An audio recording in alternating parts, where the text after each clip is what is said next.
Disclaimer, मेरी आप सबसे गुजारिश है, ये वीडियो सिर्फ एंटरटेनमेंट के लिए। मेरी वीडियो का मकसद सिर्फ सोसाइटी में गंदगी फैलाने वालों को साफ करना है, तो लिहाजा इस वीडियो को अपने दिल के फेफड़ों पे मत लेना। ज्यादा तबीयत खराब हो तो किसी अच्छे डॉक्टर के पास जाकर अपना इलाज कराओ।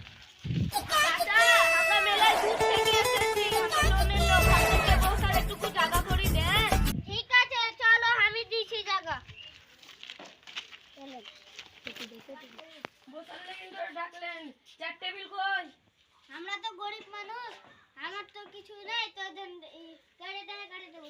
আচ্ছা ঠিক আছে চলেন।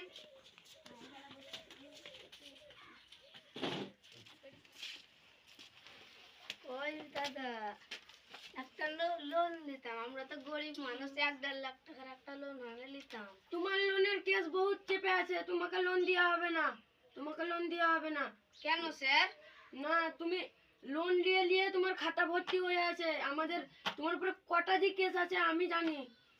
আরে সাহেল দা, আপনার কিছু দরকার ছিল নাকি? हमको 1-2 লাখ টাকা দিলে হতো। হ্যালো, ও ঠিক আছে, আপনার ব্যাপারটা ভাবতে পারি, কিন্তু আপনার ভাইয়েরটা কিন্তু হবে না। আপনি আগে লোন শোধ করুন, তারপরে আপনারটা দেখা যাবে। হ্যাঁ, তাহলে তাহলে তাহলে আপনি কিছুদিন পর আসেন। ঠিক আছে হ্যাঁ, যান। ঠিক আছে স্যার, অনেকদিন হয়ে গেল, আপনার একটু আসতে বলেছিলেন স্যার, আজকে লোনটা দেন। আচ্ছা ঠিক আছে, দেখি আপনার document। আর ভোটার কার্ডটা দেন।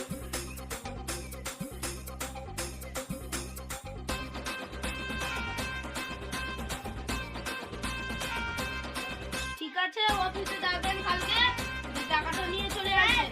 ও পাবে লোন? না না, ওটা এখন কয়দিন বাকি থাক, তারপরে দেখছি।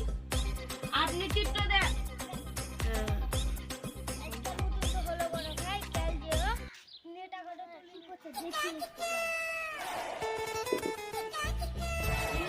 আমাদের টাকা মারা তো হলো, এবার যদি জানতে পারে তাহলে ওরা আমাদের কি করবে?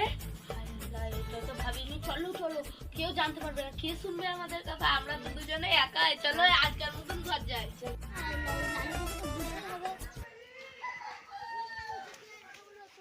বলো, এই দেখো এই স্যাররা